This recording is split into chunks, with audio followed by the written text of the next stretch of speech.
G'day Bushmasters, it's BTG. Welcome to another episode of Semi-Indestructible, proudly presented in partnership with the Wild Times podcast and sponsored by Adventure Beast, the animated wildlife conservation series, streaming worldwide on Netflix. I said conservation, that was Freudian. It's a comedy, also about conservation.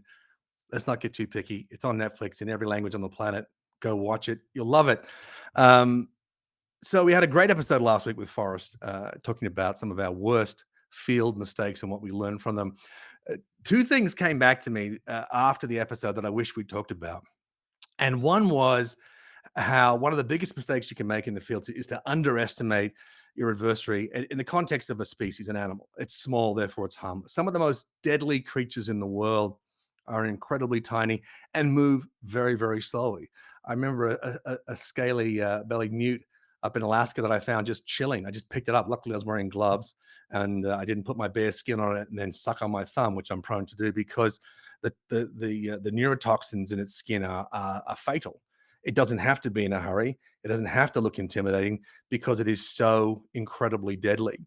Think about the box jellyfish, or even smaller, the irukandji. It's basically a pea made of snot floating in the sea that can shut everything down pretty quickly if you're not careful. I had a similar experience in Madagascar.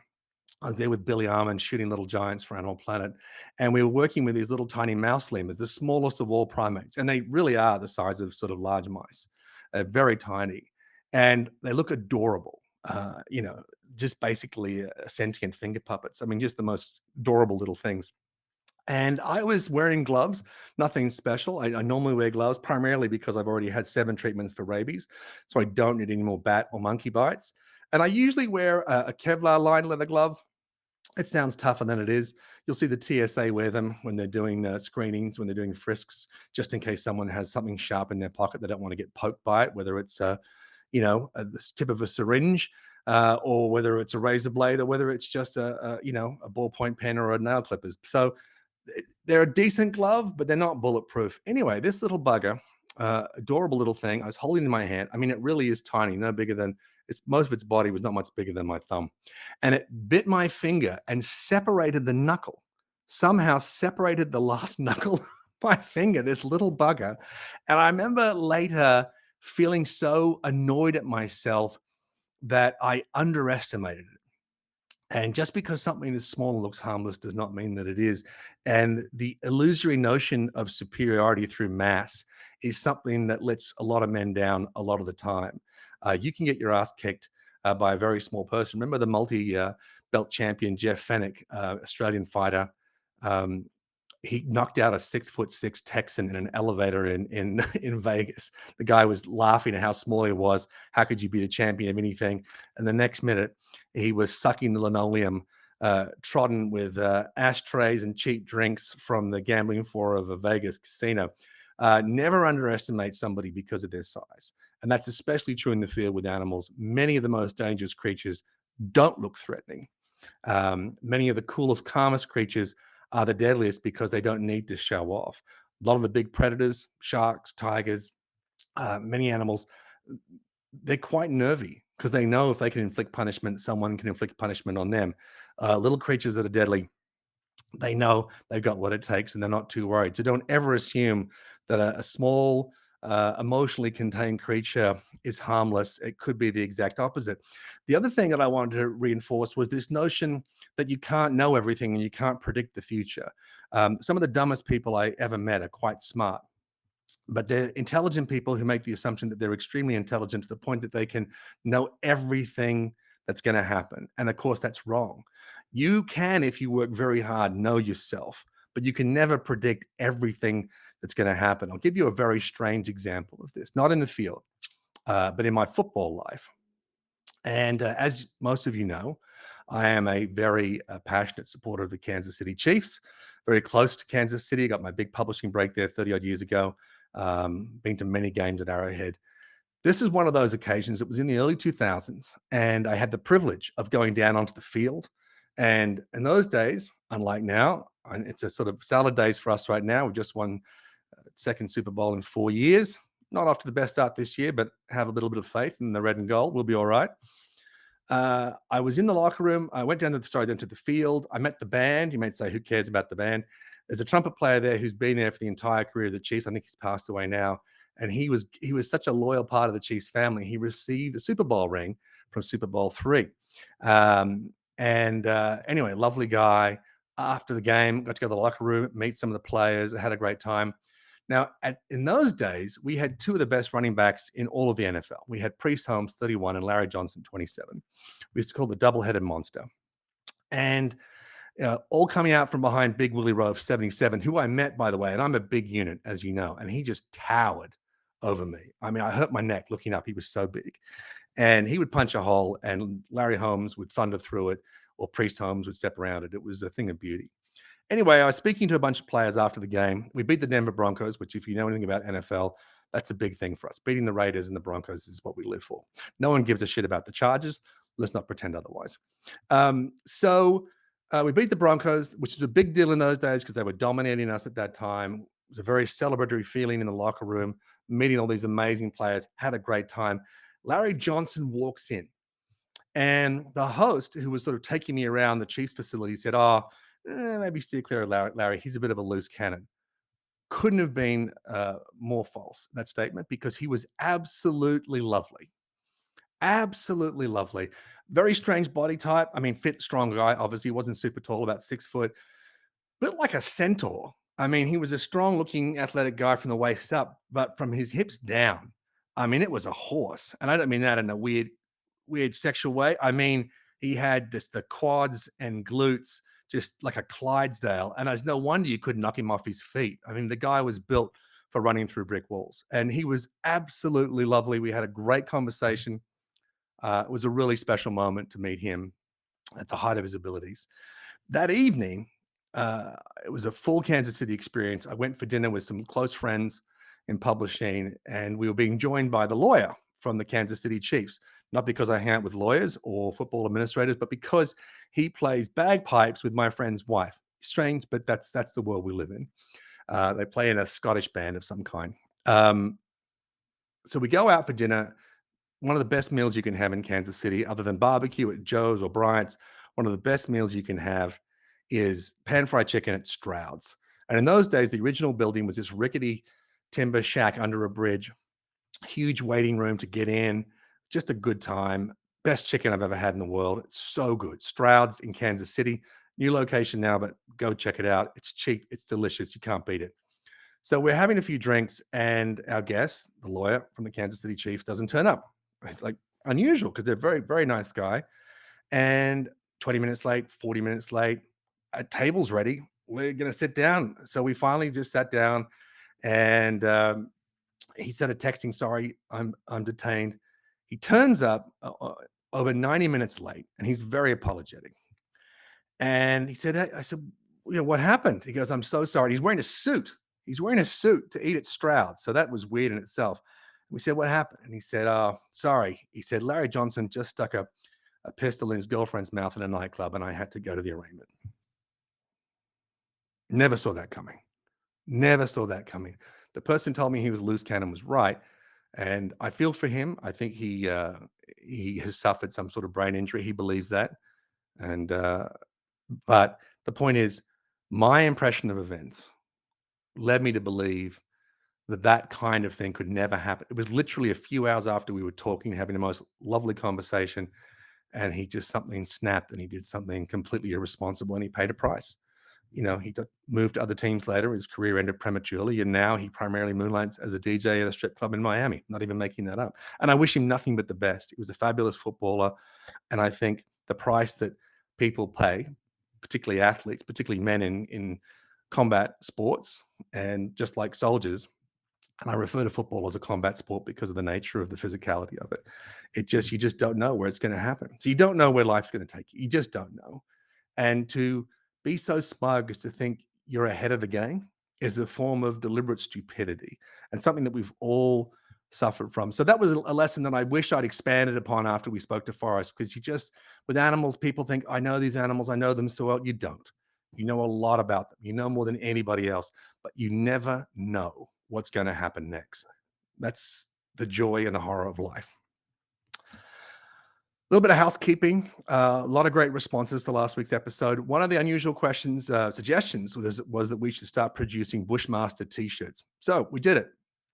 There's a link on the YouTube somewhere under here. There's a link to the Threadless account, the BTG Artist Shop. You can buy a semi-indestructible shirt with the Bushmaster credo on the back, a show logo on the front, and you can just buy a plain Bushmaster t-shirt as well. 10% of all monies goes towards Worldwide Fund for Nature. And the other thing is that you can also, if you can't find it there, just go to my Instagram page. My handle's on the YouTube one again. It's at Tasmanian_Grizzly, at Tasmanian_Grizzly, or you can just use my full name, Bradley Trevor Grieve, and do a search on Instagram. Feel free to follow me there. You can ask me questions there. And in the there's a little link in my profile, and that'll take you to the shop as well if you want to buy a t-shirt. And as I said, WWF gets 10% of everything. Hey guys, if you're enjoying, guys, if you like the Wild Times, check us out on Patreon. We put out 4 extra podcasts per month. That's one commute a week that you're just going to be laughing and learning the whole time in the car. Hey, let me do something else. This is the late night content, the stuff that we can't show on YouTube because they'll kick us off YouTube. It's the Cinemax of podcasts. Uncensored, raw dog. It's the Cinemax of podcasts. Check it out. Link right here. So today's episode is an absolute banger. Its the subject is rage and death. 2 essential threads of masculine misadventure that I have suffered from and profited from all my life. And I've got an incredible guest that I want you to meet to talk about this. My military record and qualifications are a matter of public record. You can look it up, versions of it on various interviews on Wikipedia and so forth. But in summary, all you need to know is this, okay? I obviously am a graduate of, I'm an airborne commander. I went through parachute training school. I qualified on all small arms. I'm a heavy weapons expert and instructor, so heavy machine guns, anti-armor, we call direct fire support weapons. Mine warfare, I also instruct in that. Anti-handling, which is booby traps, I instruct in that. Nuclear, biological, chemical, I teach that as well. Unarmed combat, survival, blah, blah, blah. Bottom line is this. I am a government weapon with a hairy back, okay? 300 pounds of don't even think about it. If you want someone to jump out of the night sky and kill a bunch of people, I'm probably on that short list. But my guest today makes me look like a rubber chicken pretending to be an Eagle Scout. This is a true warrior, a true war fighter. He's my good friend. He's the author of Hunting the Caliphate. He's a retired Special Operations Master Sergeant from the American Air Force. He's my good friend. Bushmasters, please make welcome Wes Bryant. Hey, Brad. Thanks for having me. Hey, mate. Thanks so much for coming on the show. It's great to we chat every now and then, but we don't normally see each other. Yeah. What's eerie is how similar we look. Yeah. In our weathered faces, our shaggy beards, our penchant for dull earth-colored jackets and shirts. What is that about? I don't know, because we didn't even talk about it this morning. No, we didn't do a wardrobe check like good girlfriends should. So, mate, just take us through the number of courses you did. And I've done a lot of courses, but I don't think I've known anybody that has done as much special operations training as you have, outside of mission-specific training, but just the number of credentials you racked up and the path that you got there. Take us through some of the courses that you did and tell us some of the ones that were either as hard as we imagined or harder, or perhaps had some lighter sides to it. But just tell us about the range of special training you've done. Yeah, we'll do it. I did, honestly, so many. And, I'm not alone. The American military, especially for special operators, who love to just pump us through training after training. And at some point, about 2/3 into my career, I remember saying to myself, like, I cannot go to any more courses. I'm burnt out, on top of going to deploying, come back and going to courses. But no, you get well trained. I mean, the military spends a lot of money on each individual, each operator, as they say. And so, starting out, well, when I started out, and I point out in the book, I wanted to go in and be an Air Force pararescueman, which are the special ops. Love those guys. These are guys that jump behind enemy lines to bring our pilots back. Doesn't matter how horrific it is. They'll go to hell itself and bring a pilot back. And they also use them, correct me if I'm wrong, they often send them behind lines nowadays to bring back DNA to prove that a target's been eliminated. Is that not true? Oh yeah, they're using them for that, as well as attachments on special operations teams on the ground now. They are at the Air Force's 24th Special Tactics Squadron. They're normally attached to SEAL Team 6, for example. Yeah. They go out as not just their medic, but a combat search and rescue specialist as well. Yeah. So I, coming in, I felt like I wanted to do that. I went towards that path, pass what's called a pass test, physical ability and stamina test, to go in and do that, have the opportunity to go to the indoctrination course. Yeah. Pararescue right after basic training. Did that, graduated the course after about 16 weeks in full with the prep training. And I'm starting there because really that indoctrination course, which is a comparative course to the SEAL BUD training. BUDS training. This is the basic underwater demolitions course, which sounds simple, but is incredibly tough. You ever see the movies of the SEALs running up and down in San Diego in short shorts and carrying logs? That's all part of BUDS training. It's one of the toughest courses you can do. So that's your starting point. Yeah, that was your appetizer. Yeah, and a lot of people didn't realize, still don't, I think, that the Air Force has an equivalent. Different mission sets, but you got the pararescuemen and you've got the combat controllers, which is the direction I kind of went towards later. Right. Who control airstrikes, control forward landing zones, for example. So you go there as in the indoctrination course for everyone that's going to be a PJ, pararescueman, or a combat controller. And at the time, it was a 12-week full course, but you inevitably have a couple weeks of prep time, potentially before that, depending on when you get there after basic training. So I remember. Sorry, go on. I was going to say, sorry to interrupt. How did you? I mean, you went in there with that incredible goal in mind. It's like your first ever mountain. You said, "Yeah, Everest, that'll be great." So you went in with that in mind. How did you personally prepare? Obviously, you were fit and strong and everything else. But how did you harden up that much more? What training did you do outside of military training to get ready for that course? Because that is brutal, absolutely brutal what you're describing. It was brutal, and I had never done, any kind of workouts or training similar. I had grown up doing martial arts through my junior high and high school years, which was great for me. What kind of martial arts? Sorry. Actually grew up doing a form of American Kempo karate. Oh, I don't know much about that. What does that mean? Well, the art that I was studying was called Koshishori Kempo, which actually means Old Pine Tree Enlightenment Kempo karate. Nice. And so it claimed a kind of lineage of that broke off from what was called American Kempo and kept the Japanese roots. And I'd say, having now done martial arts with Japanese and Chinese my entire life up to this point, it has more Chinese influence in the sense that it's not like a hard karate type of interesting. Yeah, and that in my teen years, it took me out of where I was in a life of juvenile delinquency. It helped pull me out of that. But I credit my first sensei, Larry Kraxberger up in Oregon City, Oregon, for helping me. So you took that martial arts training, and when you say not a hard martial art, you mean you're using the energy just rather than just trying to stop it or oppose it. Yeah. Which it again takes an extraordinary length of strength and agility and self-awareness. What did you do then to make the bridge? And I'll tell you what I did when I was trying to get into the paras and all the rest of it. I would take just a pack full of bricks and go running. I didn't have many ideas. I do push-ups, chin-ups, and run with bricks. That was all I did before I got there, and I was barely prepared. I wished I'd been 25%, 30% stronger and fitter. when I got there. Yep. What did you do, and how did it feel when you got into these? Because these, and I can't stress this enough for people who've never served or never served in an elite combat unit or special operations.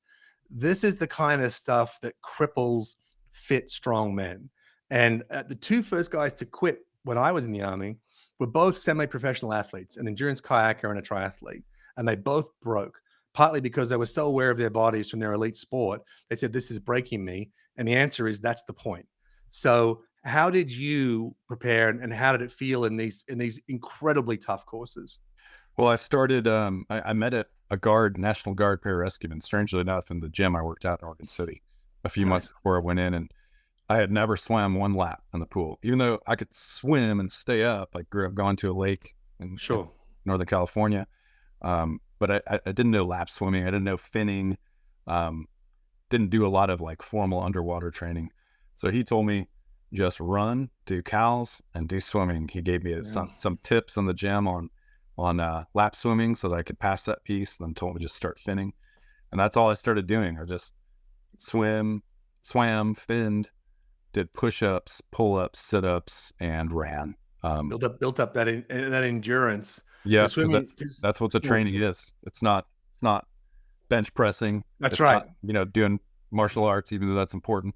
You got to do what you're training for. It's not the NFL combine. No one's counting your reps at 125 in the bar. It's just got to keep going. Mm-hmm. And then when it's time to stop, you just keep going. That's all that brutal. The indoctrination course was. It was non-stop running, finning, cows, getting killed underwater, basically, with the tasks that you're made to do, and then being beat up by instructors while you're doing it. I went through one point where we do a drill called buddy breathing, which preps you for being underwater and with tanks on, right, or your closed circuit dive gear, and being in an austere environment. Where I love the military euphemisms. Austere environment. Austere. Let me translate that for you people. That means everyone is kicking the shit out of you. Okay, carry on. Yeah. So buddy breathing, is among the worst exercises. It's just you got to go down underneath with a buddy hold. Yeah. Kind of the Legionnaire gauntlet hold with forearms, and then you're each holding on to one snorkel. Oh, a snorkel or a reg? A snorkel, yeah, because in the indoctrination course, this is before you start dive training. So you got to get back to the surface to breathe as well. Yeah, you're just under the water, and you got your snorkel up, sticking up, and you got to pass it back and forth. Of course, you got to clear the snorkel, blow out, take one breath, pass it to your buddy. That's the buddy breathing you start with. You do vocal buddy breathing. Well, then you go to what's called harassment by the instructors. It starts very gentle, and over the weeks, it gets pretty brutal. I bet it does. They start by they're doing some splashing all around you, and then they start by, like, as soon as you clear that snorkel out, they plug it. Great. Well, you're not allowed to, like, just wait till you get a breath back. Or wait till they plug it. You got to pass it. So now you missed that breath. Oh, great. And deprivation. They're taking you, or pulling you down. They're like spinning you all around. You got to hold on to your buddy. So you're dying for a while at certain points. So basically, the Army or the military. When I say Army, it's just because of who I am. I apologize. Mm-hmm. I'm just saying the military in general, and particularly elite combat, and particularly special operations, has a gift for taking what could be a really good time, snorkeling with your friends, and making it absolutely miserable. Yeah, and that one was one that got me. I almost failed at the indoctrination course. Did you? God, I think it was 2 times in a row. Just started kind of freaking out. This is about halfway through the course. And interestingly enough, a man who's now was at the time Silver Star recipient, an Air Force Cross, Tim Wilkinson, who's in the Battle of Mogadishu. He was actually there visiting. I didn't really know who he was, other than he was a war hero. Yeah. And I remember he pulled me out. He watched me kind of freak out in one of the sessions, pulled me out, and it was my, the next time I went in the next week to test, if I did it again, I fail. And he gave me a pep talk, and I don't remember exactly what he said, but you kind of remember the feeling.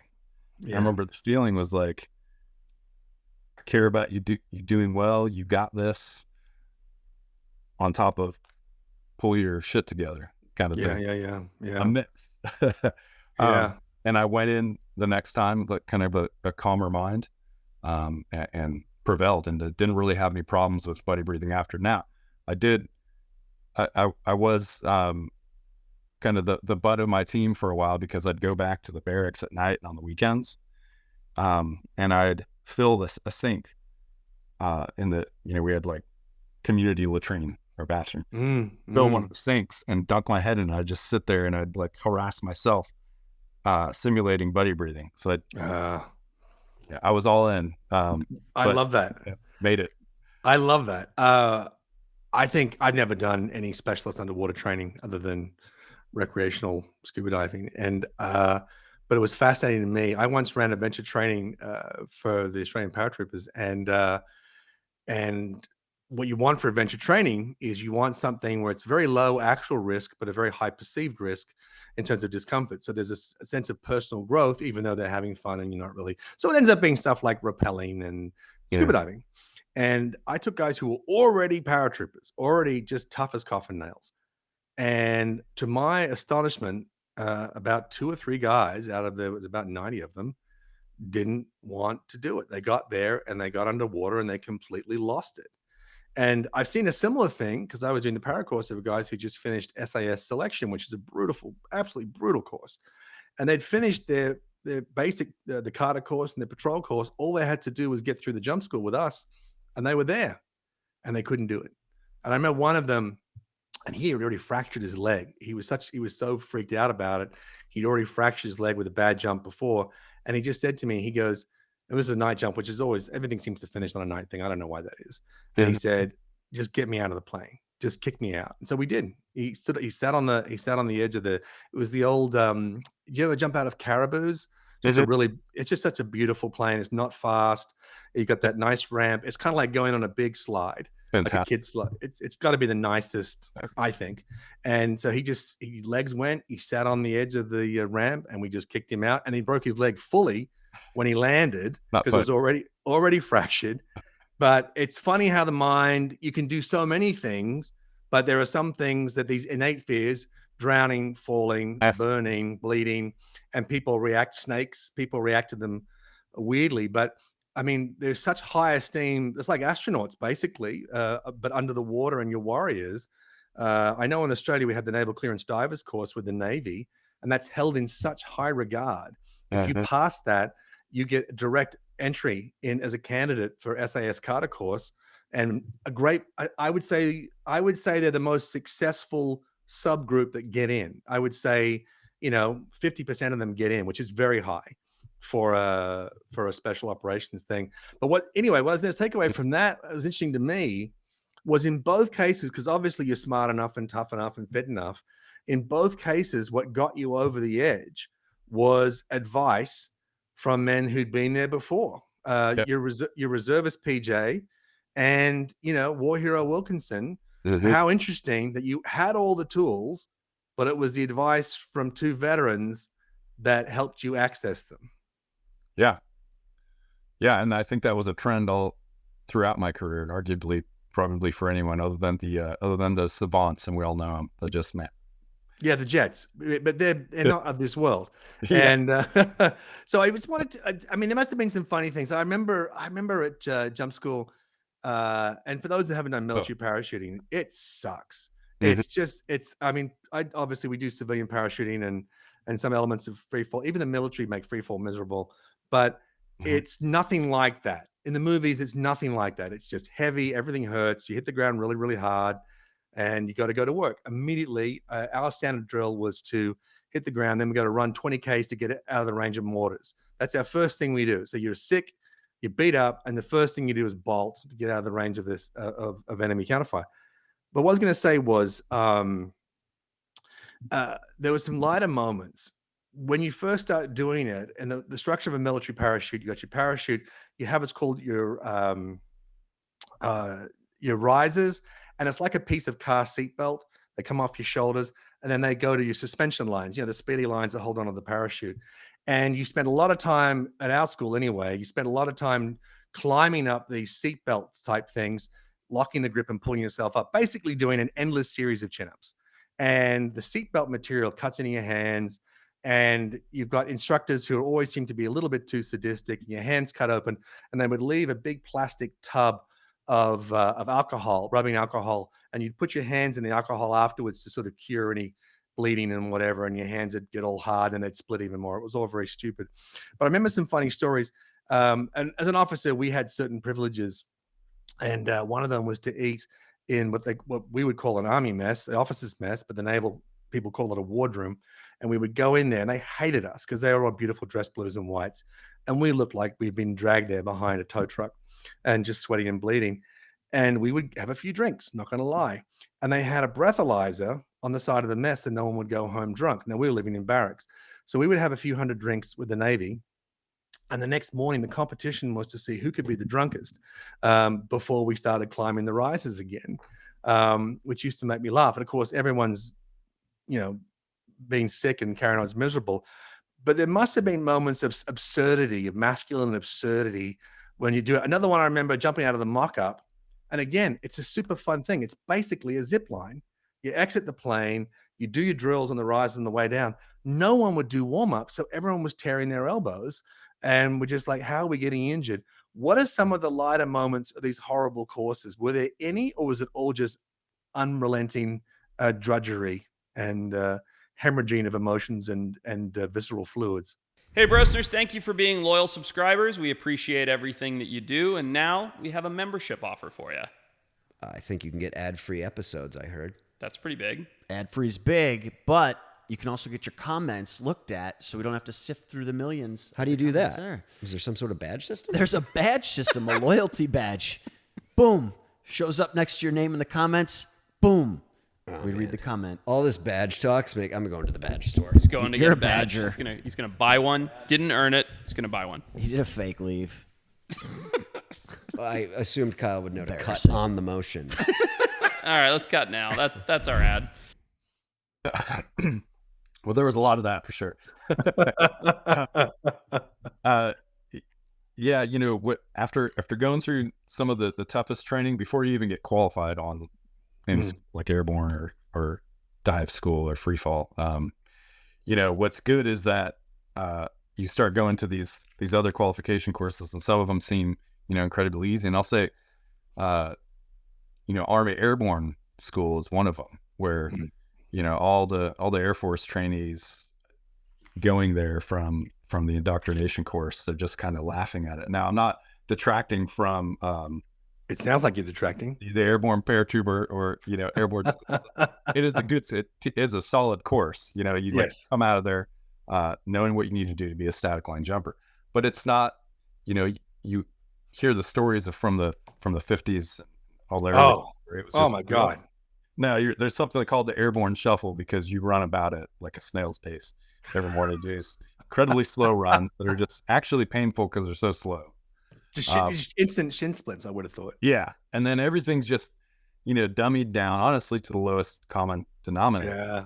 And so those are kind of the fun times where all the soft guys and anyone that's been through anything hard, not even soft guys, but the regular. Yeah. Sure. Rems, blanket stackers. I get it. Yeah, you have fun laughing at it, and They think it's things have changed a lot. I mean, we say it's because it's meant to be safer, and I don't want to be the old grumpy old man here. I'm far too young and pretty to be that at this point in my life. But it's just extraordinary how hard it used to be. I mean, the fitness standards and the intellectual standards are much higher now. Your soldiers are bigger, stronger, fitter, smarter, more educated. When you get your wings in anything, you get to be a member of the Airborne Forces Association, and it's all commandos, SAS, a bunch of guys, paras, whatever.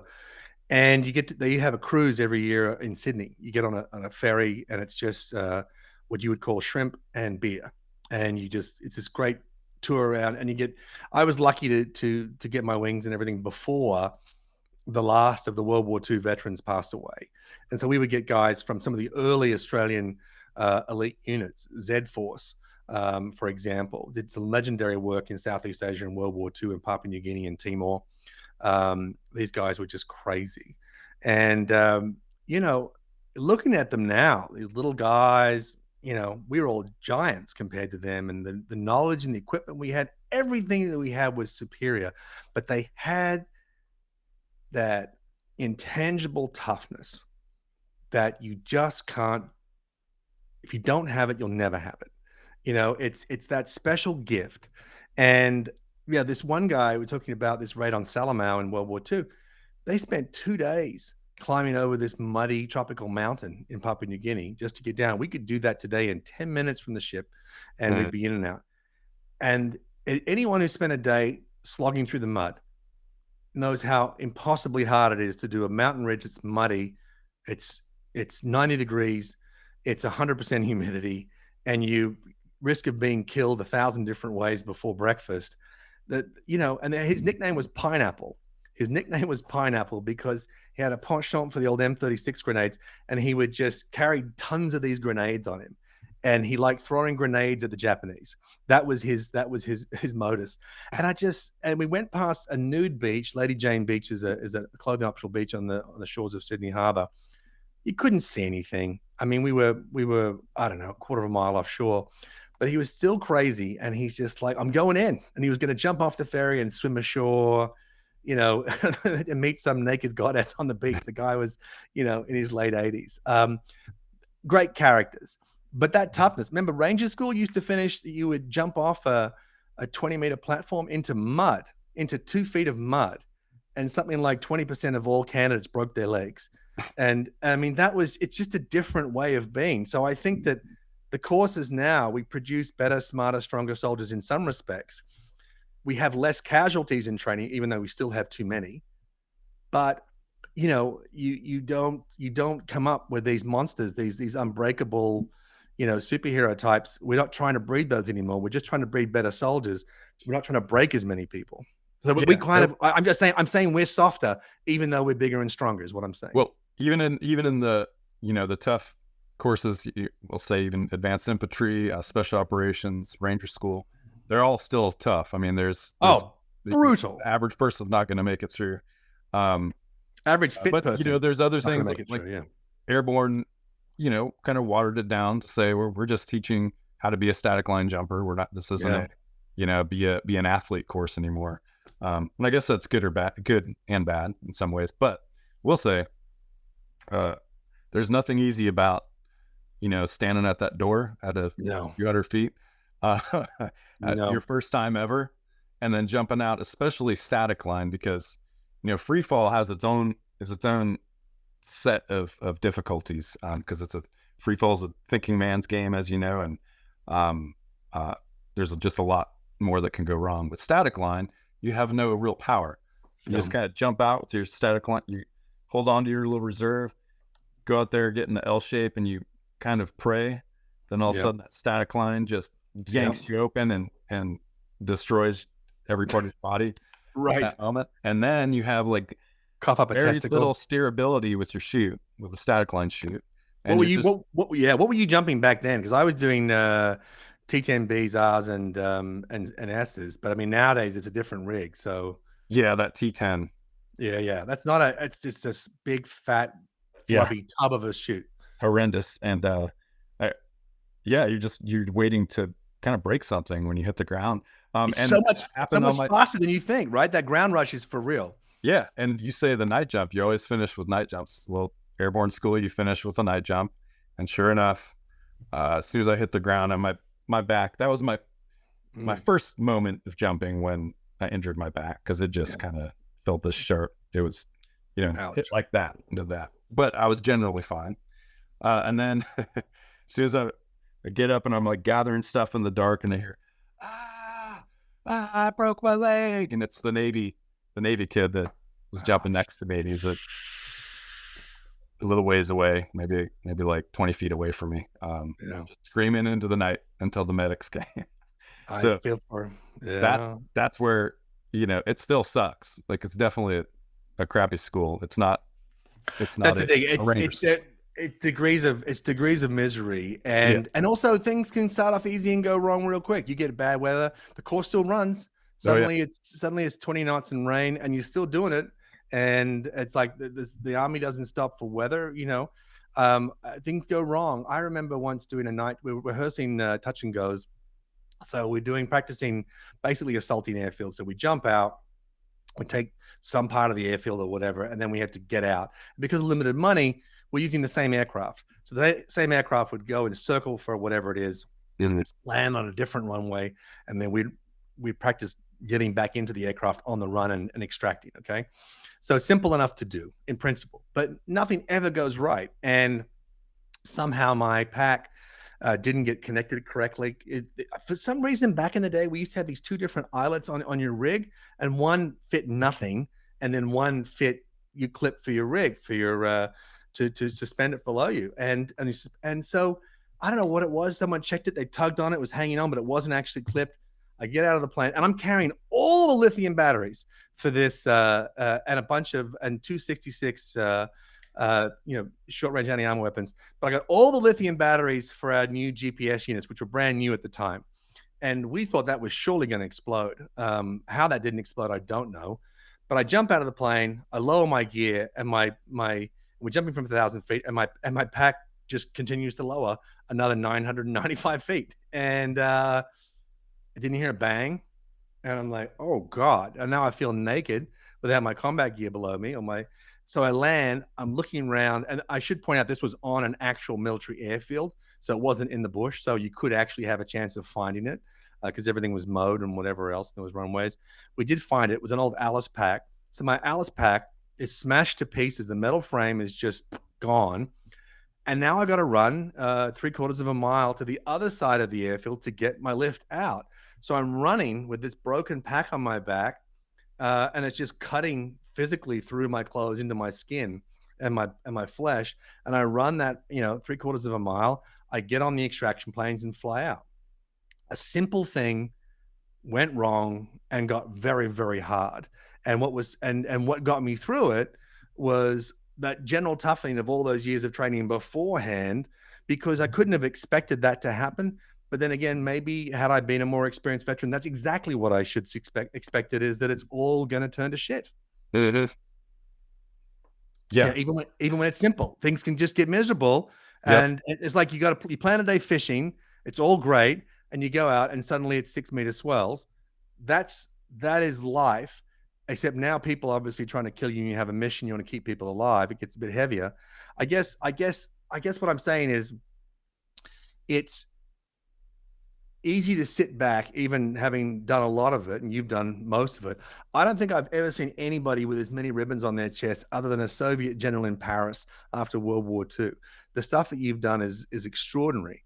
But even us sitting back now, looking back, and we're saying, well, this was hard and this was harder and this was easier.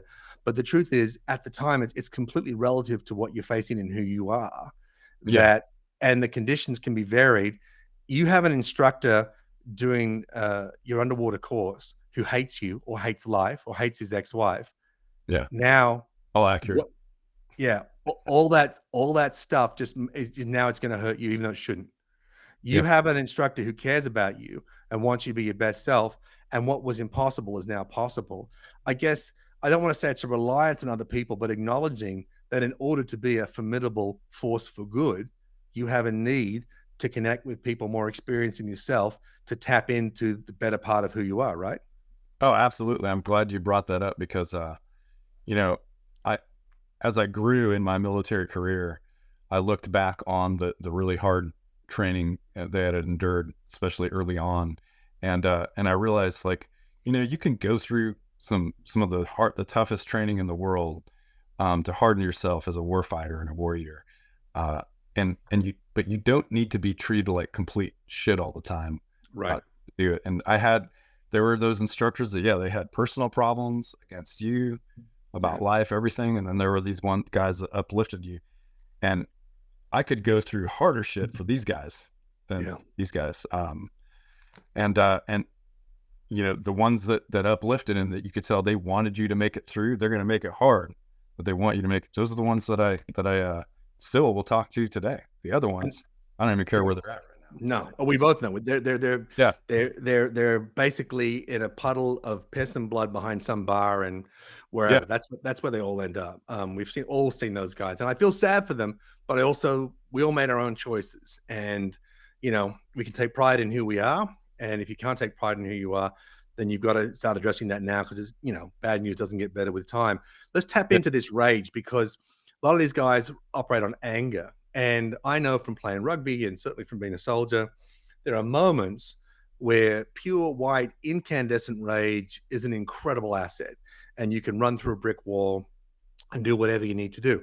In the same way that fear at a certain time, if used correctly, can be an incredible asset and help you do something. But both of those things don't last. And they can both get away from you. And that feeling of failure often fuels it. I want to talk about incidents in your career where you became a very angry man. And I'll start it by saying this. When I was a young officer, I had a setback, and I was doing a big training exercise in Northern Australia, just near the Arafura Sea, and with your SEALs, and I got a tropical respiratory infection, and it ended up ending my military career. It took me off the special operations path. I was on track for paras and then SAS, and all of a sudden, it's over. It's just over, just like that. And I wept. For the first time in 10 years. I openly wept when I knew that everything I worked so hard for was gone, and there's nothing I could do about it. And when this tropical respiratory illness left me with a residual asthma condition, and that was it, just like that. No fault of my own. That's the way the cookie crumbles. I left my unit and became sort of an administrative officer. Really, I was the XO of Delta Company, and it was a cool job. I mean, I had snipers and intel, and it was still a cool job. But I was there till I was able to get out, and I transferred to the inactive Army Reserve, and did my time there, and then started my second act, as you have now done post-service as a writer and so on. While I was there was an exceptional young NCO. I'm not going to use his full name. I'm just going to call him Adrian.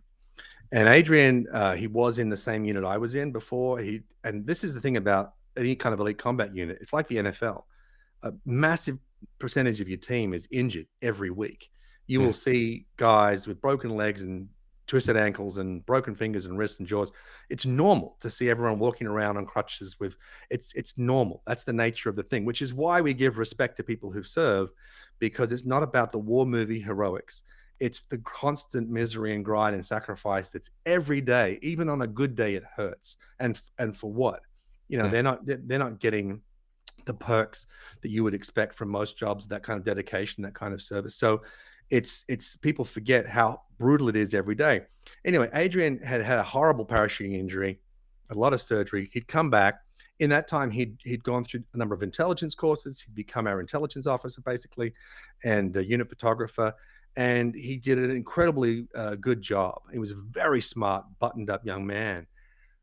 He's a corporal now, and he asked me, he wanted to return back to his unit.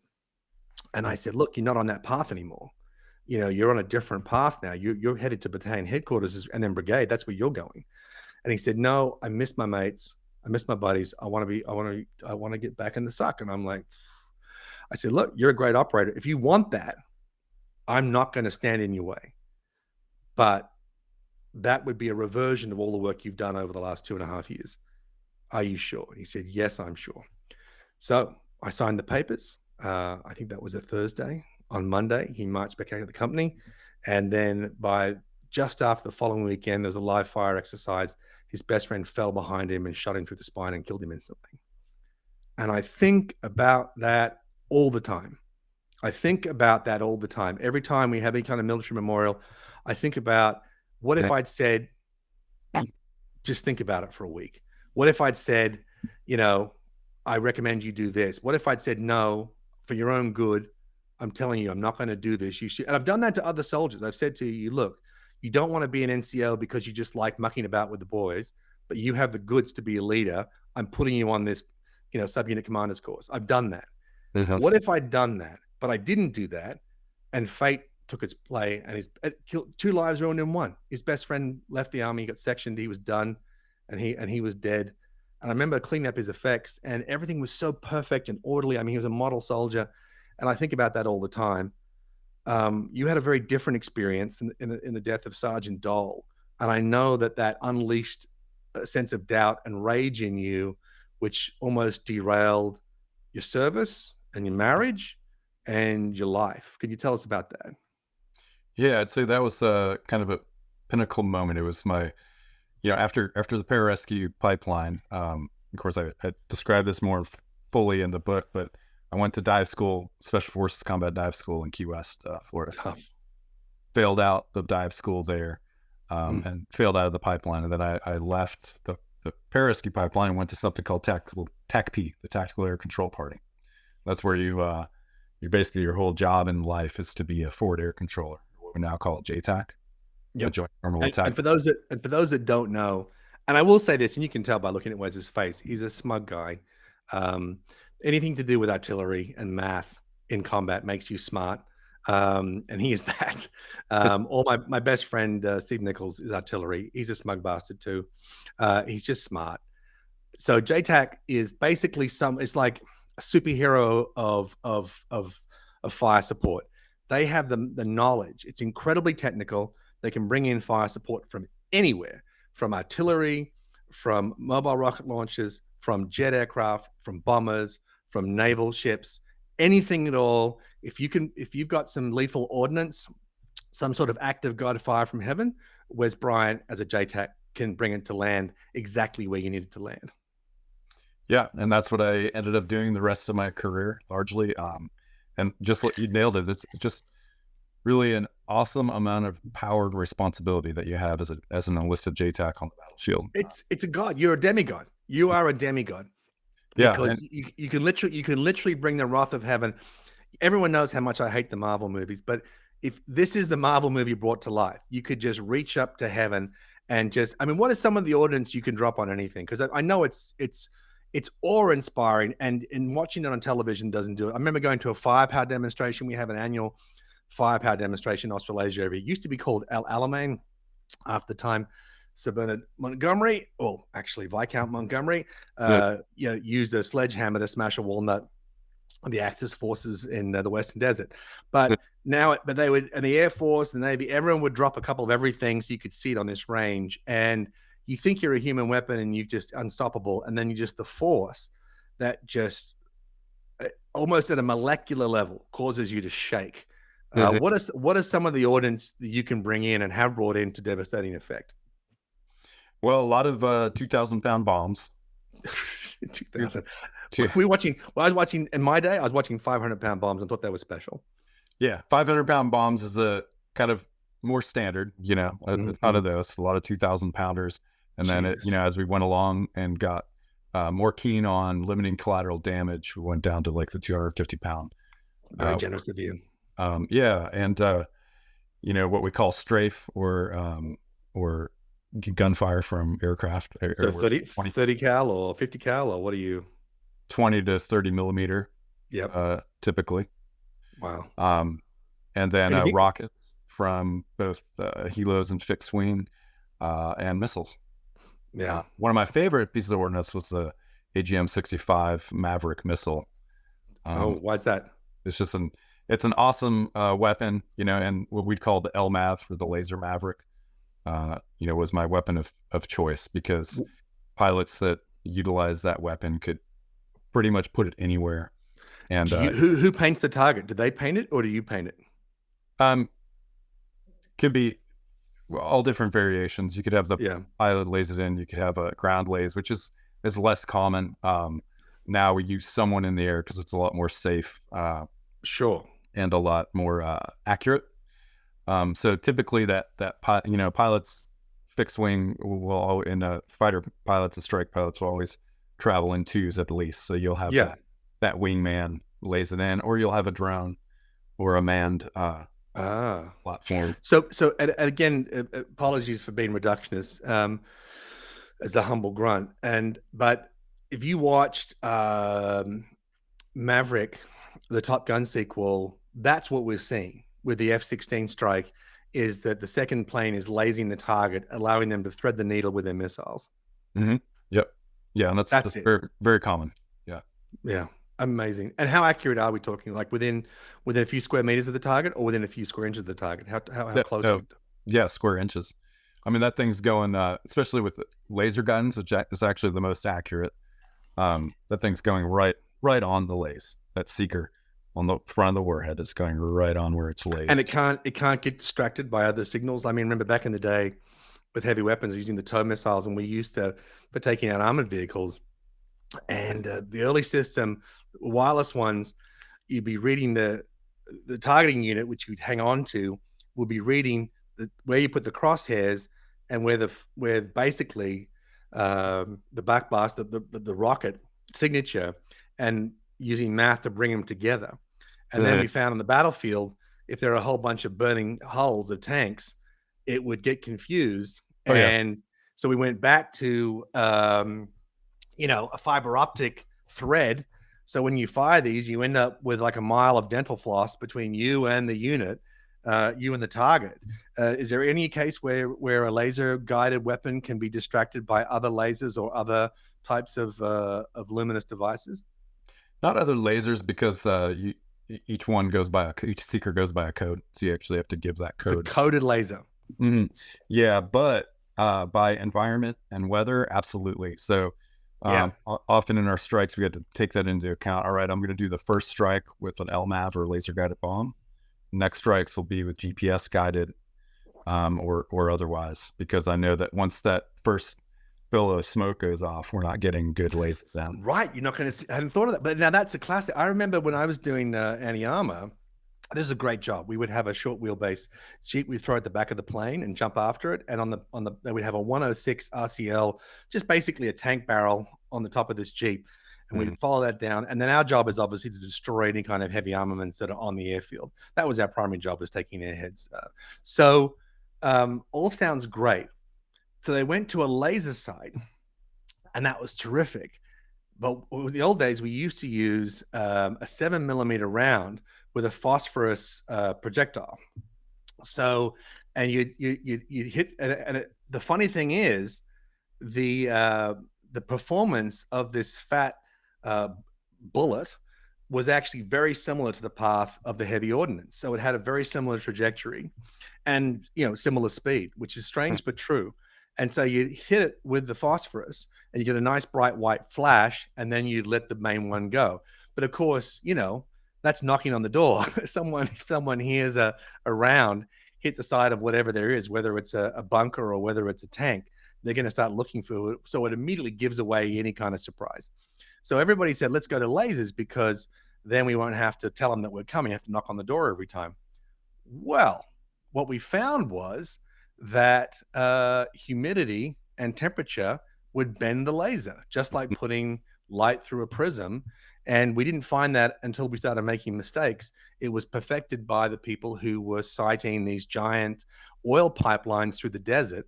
And you might have more iron, ore in the sand here than over here, and the laser would bend.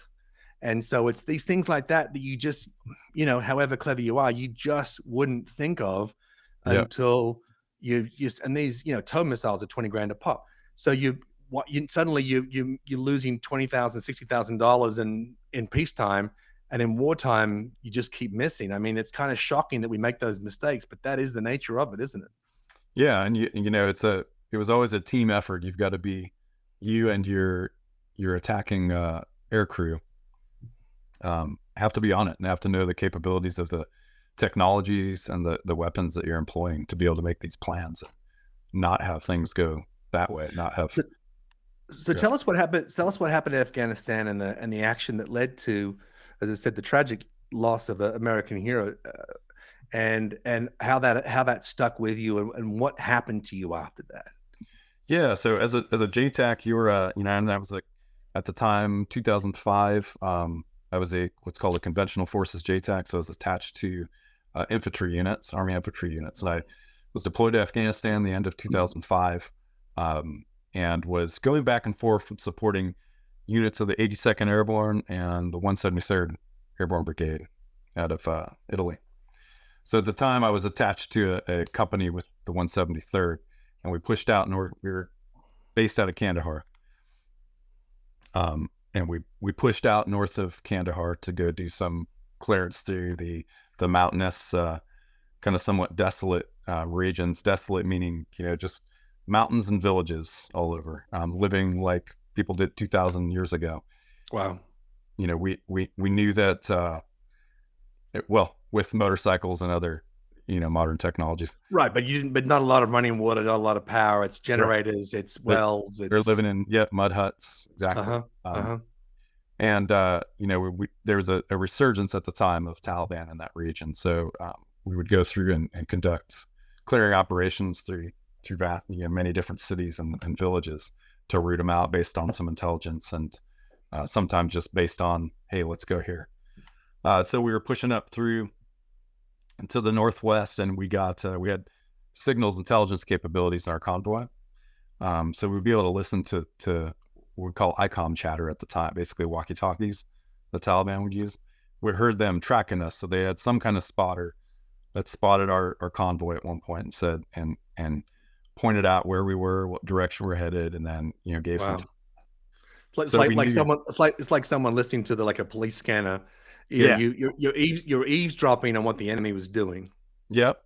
So, we knew that they were prepping for an ambush, and we deliberately went right towards it because that's what Americans do, of course, and our allies. But when you say that, you meant strategically, you wanted to make it go off because you basically were using their own trap against them, as they say. What is the strategy when you're caught in the trap and you can't get out? The answer is go deeper into the trap. That was your strategy, was to make it go off because you felt you had the personnel and firepower to turn it around. And that was the strategy. I know you're being glib, but you were very deliberately looking for trouble. Exactly. Because that was the answer. Yep. Yeah. Your goal is to rout out terrorist forces, Taliban forces. You're looking for them. You're trying to find a firefight in these cases. Yeah, because how else would you find them? How else would you dig them out of those mountains? I don't know how. Exactly. And we had about a 10-vehicle convoy. We were at the headquarters element, and our various platoons were off in other areas. And I even had aircraft overhead, a couple A-10s. So I'm keeping them in the loop on what's going on. I love A-10s. My favorite aircraft. I push them back, so they're not right overhead, so that we're not scaring the Taliban off. We want them to be out there and fight us. Wow. And then the company commander decides to put a couple squads parallel to our convoy, going along the ridge lines. Line abreast. Oh, they're covering the ridges. Okay. Yeah. So we're down in the valley in this road, and then they're both covering the ridges, and we're moving along so that maybe they can make contact first. But you're a vehicle man, but they're on foot? Yeah, so we're going incredibly slow at this point, giving these Taliban guys all kinds of time to plan and prep, of course. Yeah. So hindsight, maybe not the best tactics, but hindsight, what they say. So anyway, needless to say, we keep getting chatter, keep pushing in it, and finally, at some point, here comes the kill zone, and we're coming up on, in front of me, there's ridgeline here, right and left, or in this case, it was north and south ish, and then a peak here. Peak's not ridgelines, all ridgelines, but peak, straddling the road, and peak here. Our convoy started being hit by rocket propelled grenades and machine gun fire from all three of those peaks. They just triangulated on you. Yep, and at the same time, our squads called in. They were taking fire and engaging. And so it just all just kicked off. Boom. So it didn't go. So they were bigger force than you imagined. Yeah, because sometimes you're thinking, or I guess you're hoping in your head you're going to come up on, here they are right here on this ridge line. No, it was a very well coordinated ambush from 3 different points. And as we looked back, we thought maybe there was a fourth one as well. So very effective. It stopped us. We suddenly had at least one squad pinned down, taking heavy fire in the right ridge line to our advantage, the northern ridge line.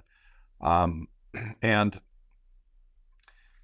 our company commander, who was actually stand-in, he was the XO at the time because the company commander was on leave. His army was doing year-long rotations. He got out. We all stopped. He got out of the truck. Here, this was after my driver, who was a JTAC in training, basically, and I'm controlling the aircraft in the passenger seat of our Humvee, right behind the commander and the fires guys, the mortar guys that we got with us. He's literally dodging a couple RPGs. Wow. And I'm, as a JTAC, you're taught you've got to stay calm in the midst of, you got to be the calm in the storm. Right. So I'm largely ignoring it. That's a good thing about being the air controller, is you're so focused on what you're doing with these aircraft that you can kind of push this other stuff aside. And that's what I did. So I'm trying to give my aircraft, or my air crew, the two pilots I'm talking to, the rundown of what's going on. But I don't really know, other than that we're taking fire from the ridge lines. We all stop. The lieutenant gets out, goes running to the northern ridge line where his squad's pinned down. And that's where it all kind of went to crap, because he went running off without me. Why did he run off? I love his aggression and he wants to be with his guys, but why did he not? And I'm not criticizing him personally. I don't know him, but why did he not take command of the battle rather than try to run into the mess? Yeah, I think he was just the passion of a young lieutenant. Yeah. And wanting to go reinforce his guys, or maybe on another hand, wanting to get into the mix too. Yeah. So some people, that's what they say. Some people love to fight. Yeah. And that's how you lose a battle. But so what? Yeah. So suddenly there's no headquarter element because he's gone, and you can't pull the trigger because you don't know where everyone is. I don't. That's exactly what happened. And then we started getting what we call intermittent comms with our ground commander, who's the lieutenant at the time. So I had barely any comms with him. It was like 50-50 whether or not I'd get him. Didn't have comms with the squad because at this point they're pinned down in some rocks and way over here in a mountain. I mean, the worst possible place you couldn't even get a radio channel to listen to music, let alone maintain a signal. I mean, horrific. Yeah, and a lot of times, especially for, a lot of times soldiers aren't the best at comms too, so they might have their antenna like shoved down here so that it's lower profile. That's right. Nobody wants to be the guy at the signaler because a sniper will take you out immediately if they see a radio on your back. They'll either assume you're a commander or a signaler. Yep. And so our mortar team gets out, starts throwing mortars up to the southern ridge line. And I'm trying to work with my aircraft to identify. We know there's at least enemy personnel on the north and south ridge line, but we don't know where all our guys are. And I know that they are pinned down, probably very close to at least the northern location. Yeah. So I'm about to bring in, accelerated timelines. I'm about to bring in an A-10 to strike the southern ridgeline, and he calls out that he sees what looks like Americans on the north side of that ridge. Looks like it could be our team guys. So I had to, what we call abort it. I had to call it off because at that point I'm still having massive trouble getting a hold of my ground commander. He needs to approve everything, and he also needs to tell me where all his guys are. I didn't know he needs to approve everything, but I guess that makes sense. But I also just don't understand. Even if you had found him, I would argue it doesn't sound like he would have any chance of knowing where everybody is. No, he didn't. In the comms that I had with him, he was trying to figure it out himself. So I had a case of just the worst scenario that a JTAC could have: friendlies all over the battlefield, at least one element of them very close to the enemy position, pinned down, and I just couldn't bring in any firepower. I had 2 A-10s overhead, couldn't drop because the risk of striking friendlies was too high. Yeah. And that's the decision you got to make as a JTAC. So fast forward that, a little ways into the battle, and 2 of our guys, one of our soldiers got hit on the squad leader actually. And then an Afghan soldier, because we had some Afghan forces with us, got hit right in the face that I remember. Another Afghan got hit through and through and lived, if I'm recalling that one right. Wow. But so anyway, by the time that all happened, our infantry all secured the enemy locations. Like 2 of them had left, and then the south and the one behind us, those enemy had taken off because we were throw down mortars. We had gotten enough firepower from our organic weapons back at them. The guys in the north hit R2, and then they ended up assaulting, kind of Vietnam style, really. Really? World War II style. They assaulted up. Really, a couple of them should have gotten silver stars, and it was early in the war when those weren't given out quite as much, I think. Yeah, it's funny how that happens. Yeah, it was very valorous. Went up and assaulted, and so we had 2 dead Taliban up at the top that had just a really, really solid position up there, and that's how they were able to hit our guys. So I ended up spending the rest of the time securing the ridge lines, and then bringing in the medevac to get out our dead and wounded. How frustrating. And again, I'm not blaming anybody. I wasn't there, and I can only to a small degree imagine the chaos and the confusion. So there's no judgment or pejorative aspect of what I'm about to say. But how frustrating is it to have the ability to decisively change the outcome of that engagement and not be able to do it? How does that affect you? It was just massively frustrating, and that's your job as a JTAC. It's ingrained in you, is not to just kill the enemy with airstrikes. You're there primarily to protect your troops by attriting the enemy. Is that right? Yeah, and Makes sense, but prevent what we call fratricide, which I did do successfully by not dropping at that moment. But right, it haunted me professionally ever since, and came up in counseling that I did years later. That's why it was a defining moment for me as a JTAC. And I was so overly paranoid after that, with all the units I attached to educate them on and form kind of joint strategies before we went out on this is how we're going to run it. This is what we should do, jointly with the team and the ground commander, and you make a plan. Well, another problem with that whole instance was I had just gotten in country 2 days before that. Oh, I had wow. no time to really prep with this unit. You didn't know anybody. Yeah. And so, that's kind of 101 stuff right there. Really, we should have had more time to prep, more time to integrate our joint forces and form a strategic plan, form SOPs for if we make contact, this is what we're going to do with our guys. Yeah. Yeah. I've got air, our guys should have pulled back early. They wanted to aggress because everybody wants to do the job they're trained to do. They're infantry, so they wanted to push and assault. Respect that, but yeah. Yeah, and if they had just pulled back and worked on just getting me the targeting I needed, we could have dropped some bombs on the ridges and called it a day. Changed everything. Yeah, and that's part of the human condition. And we'll get to this in a minute, but this notion of invincibility and aggression somehow making you stronger, it doesn't. It makes you get there faster, but you're just still flesh and bone. And as awesome as infantry small arms and mortars are, they're pea shooters compared to what you can drop out of an A-10 or throw off a ship or a blast out of a cannon. I mean, it just I remember, and as I said, my specialty towards the end there was hitting armored vehicles, tanks, and whatever. And we talk about K kills and M kills. M kill, the maneuver kill. So a lot of these modern tanks are so indestructible that anything you can man pack, you can't destroy the tank. All you can do really is take a tread off and have it sitting there as a lame duck, and then hopefully something bigger and better, someone like yourself, bring in a tank killer and put it down.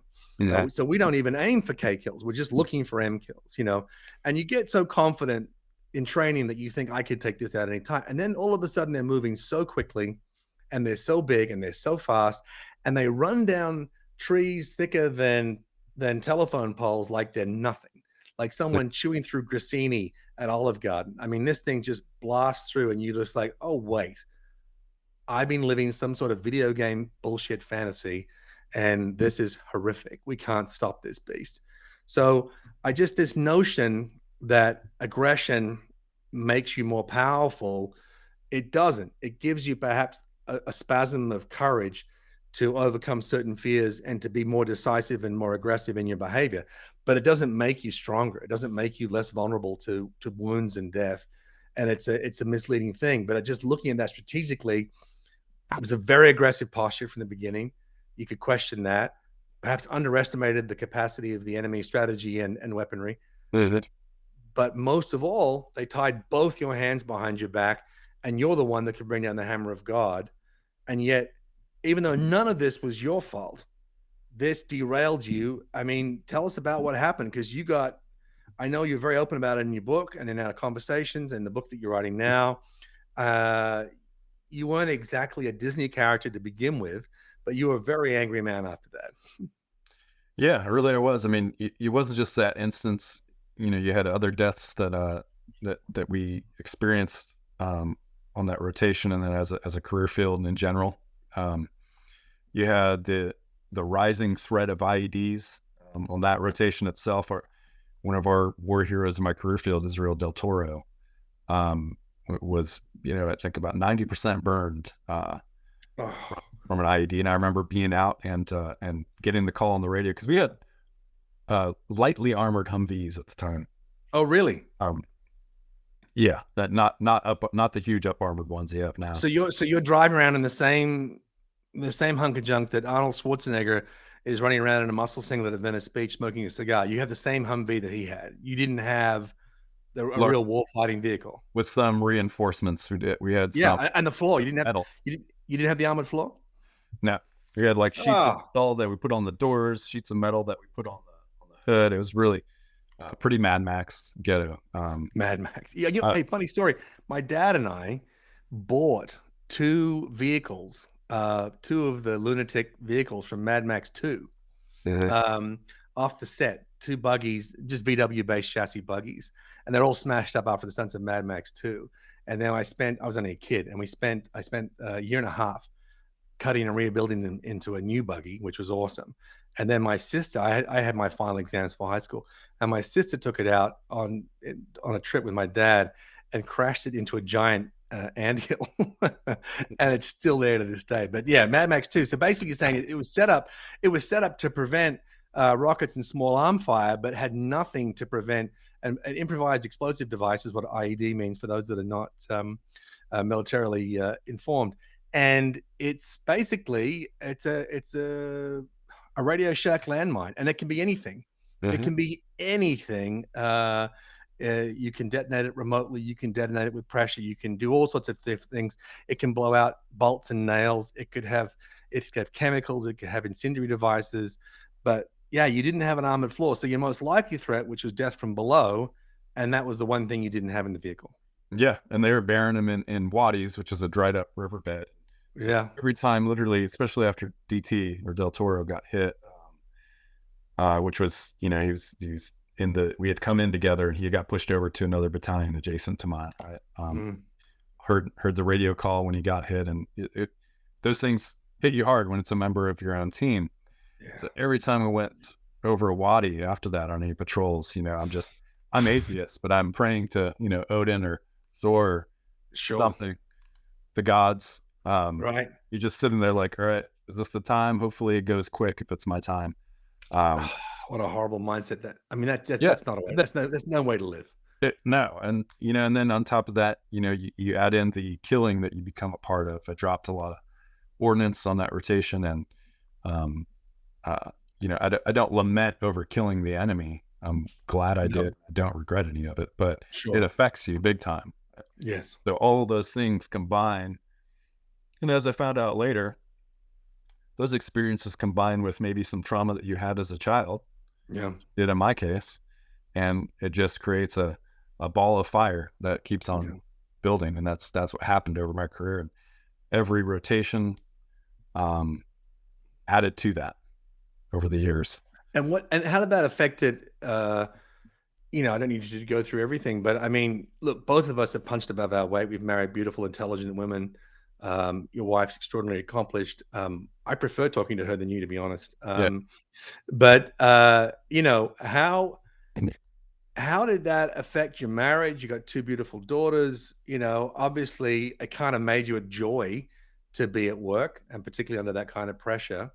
Take us. Could you piece it up without, in simple terms, family, career, and self? How did that undermine those three aspects of your being? I'd say massively undermined it. I was doing a job that I loved because I hated being in the military the entire 20 years that I was in. But I loved the job that I got to do. And I came in to be a warfighter. I went towards special operations once I became a JTAC and met that goal. And then, you become kind of, with the war on terror, it's a sense of patriotism that I've been Absolutely. building, where, hey, I'm one of the most senior, experienced guys. I need to stay here and keep doing the job. And so then suddenly you're in the war on terror for a better part of 20 years. And, the ability to come back home after not only being the guy that can take that much firepower to the enemy, but experiencing the things all of us do in warfare, then you got to come home and be normal, and that just doesn't work. No. And so I would say I dealt with, and really sometimes still deal with, this hidden rage inside you that can explode sometimes out of nowhere. And for me and my wife, that's, never anything physical by any means, and that would never happen. But that happens with some guys. But happens with a lot of guys. Yeah, but a whole lot of, like, I would really call it the epitome of, or the definition of emotional abuse, in the sense of, you got this guy that just, like, explodes out of nowhere. Sometimes it could be just about the smallest thing in life. I could do great when I deployed, usually, and then come home and just couldn't even deal with going to the store and getting groceries. Just these normal life things I couldn't handle. No, I get that, though, in the broad context, because most people will never experience what you've experienced. But I'll put it in a strange way. I am obviously from Tasmania, Australia. I've been in America now for what? I don't know. I guess 12, 15 years, married an American. Now I'm permanently in romantic exile here. This is the price I paid. I had to give up clean air and penguins on the beach, but I'm happy. Got a beautiful family. I love being here, and I'm a dual citizen now.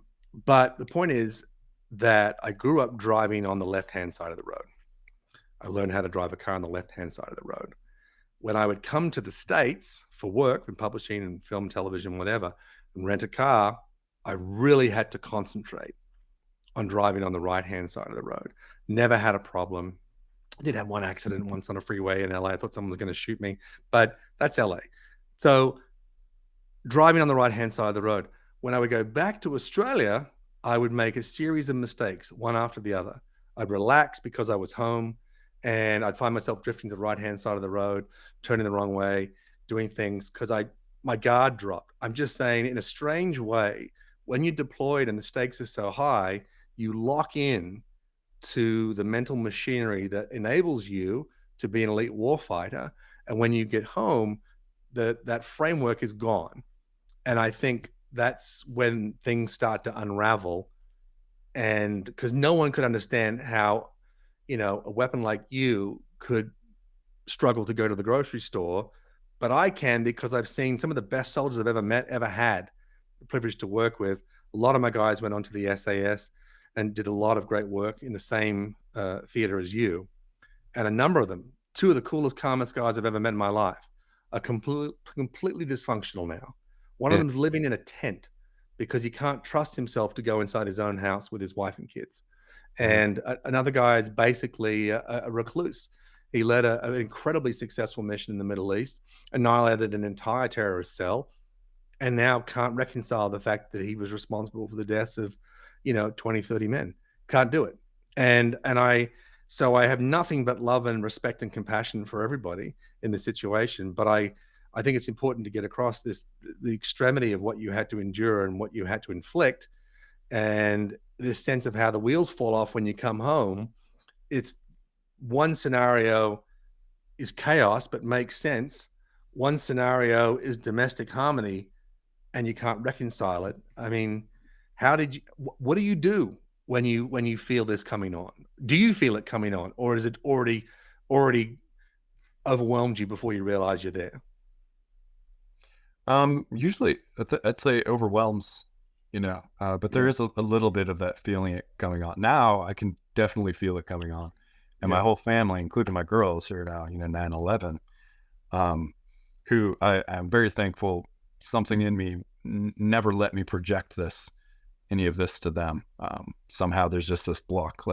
So I'm actually the big softy between my wife and I on the girls. And so I'm very proud of that fact, but they know that I have tendency, especially in public, to sometimes lose it on people or in environments. And so they all watch for the signs, and they all play a part in making sure that I'm good. And sometimes I'll remove myself. And it's not, I'm not to the level where I can't be in crowds and all this sort of thing. Sure. Usually I'm good. And sometimes I can't even nail it always. It'll just be, maybe I was in a huge crowd last weekend at some event, and then this weekend I'm in a similar environment, but something's just triggering me. I've got to remove myself. And it's that hypervigilance. It's what I also came to finally realize, though I didn't want to admit it, was anxiety. Once I, finally had honestly a therapist educate me on the fact that what you're dealing with is a level of anxiety, then I could actually approach it better, because I always thought, well, I don't have anxiety. I don't have depression. That's all weak, I'm just angry. I get angry. Right. Sure. Angry sounds better than weak and depressed. Yeah. Sure. Yeah. And I realized it's actually stemming from massive amount of anxiety, typically. And which logically makes absolutely perfect sense. But in the context of reconciling it yourself, with or without, certainly without the help of a therapist, and I've mentioned previously on other programs, dealing with my own post-service depression and other things in my life that I thought it was going to go great and it didn't go great, and felt that despite whatever I've done to that point and whatever achievements I had, it wasn't worth anything, because these particular lofty goals I'd set myself were not achieved, and therefore everything else was worthless. Irrational, illogical, but nonetheless profoundly impactful things in your life. I know we've talked for a long time, and I don't want to spend too much more on this particular aspect, but it is important. Tell me how your return to martial arts helped you reconcile and channel your rage into something more functional, and also just get more control over yourself, and how that, I know that had a very positive effect on your career and your marriage. Yeah, absolutely. I had done a couple of rotations to Iraq and Afghanistan, the one in particular that we were speaking on,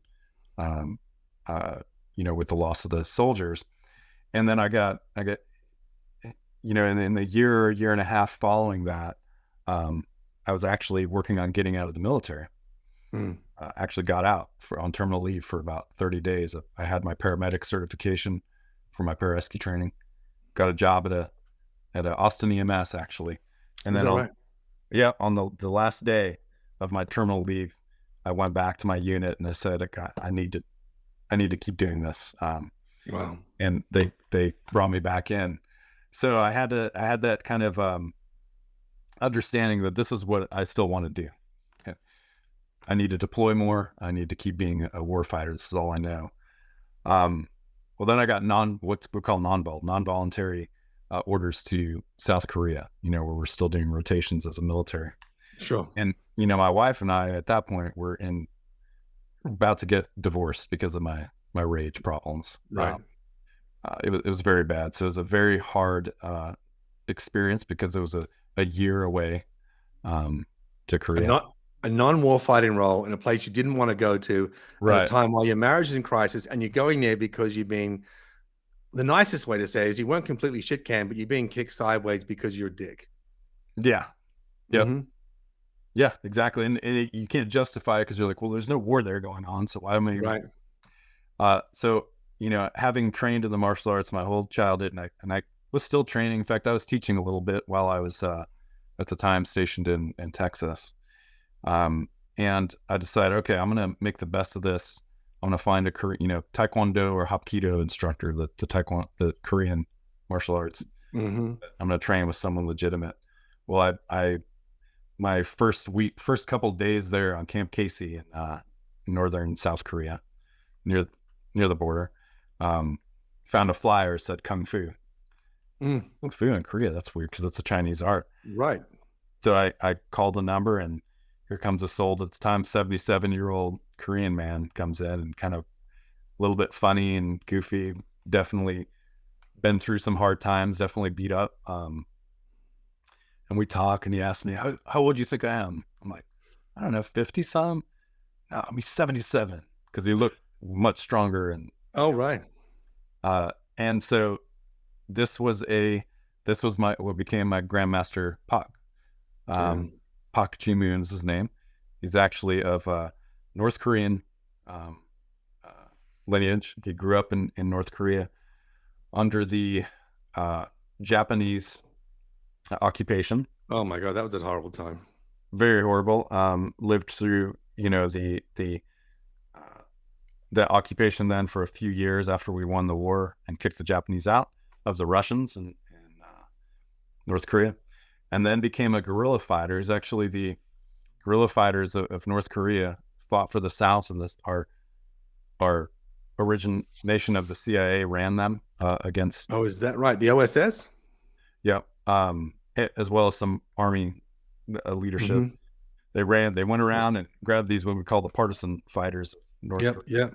And they formed these guerrilla groups, and they were anti-communist. So he fought for the whole time in the Korean War while, family members died. And after the war went down south, a lot of his family stayed up north. Because, of course, in the armistice, you could make a choice. You could go south. So he went south and built a life. And ever since then, from about the 60s on, he had been teaching GIs Kung Fu, because he grew up training and learning Kung Fu in North Korea from Chinese masters, actually, near the border, Chinese and Korean. But he spent his life kind of giving back. He did other jobs, but he mostly taught Kung Fu from the 60s all the way up to the mid 2000 teens, but at the time it was 2007 that I met him. Yeah. And I realized after a few weeks of training with him, having grown up in the martial arts, that wow, this guy is like he's the real deal. He's a real master. Did an eccentric form of Kung Fu called praying mantis. Oh yeah, I've never done it. I've obviously seen it, and it looks incredibly difficult. Yeah, I fell in love with it and dropped. I'm always a fan of, in fact, Master Pak always said, martial arts are like flowers. Everybody likes a different flower, and so not one's better than the other. But you find what you want, and for me, it was his art, and it was not just immersing myself in training while I was there, but it was learning, the history, his history, what he had been through, that just the amazing trauma that he had endured, that puts any of my trauma to shame. Wow, that's saying something. And I actually ended up, my wife and I talked about it about midway through my time there. I ended up extending to stay and spend more time with him in Korea. Wow, is that right? Yeah, because it was just such a healing experience being with him, and I also wanted to learn more of the art than he was. And your wife could sense this, and you were, even though you were long distance, it was bringing you closer together with your wife, even as you stayed away for longer? It was, because she saw the change. Part of our deal together was Korea. My time in Korea was going to be my time to heal, and we could heal our marriage, and really that's what it was doing. So for both of us now, and in fact we're taking our girls to see Master Pak, who's now 92 next week. Wow, that's so awesome. For both of us, he just means so much because of not just saving me during that time, but everything that he's been to us since. He's like another grandfather, really. I love that. It's pretty amazing. It's profoundly amazing. I love that. That's extraordinary. I'm so inspired by the fact that, the time that how long has it been? A year or 2 or 3 since we've been talking?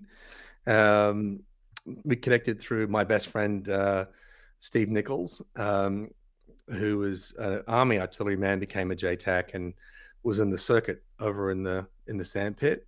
And you were doing some time over there. He's the best man at my wedding. It was very funny. He flew in. We got married here in the mountains in California, and it was a hot day. It's about 104 degrees Fahrenheit.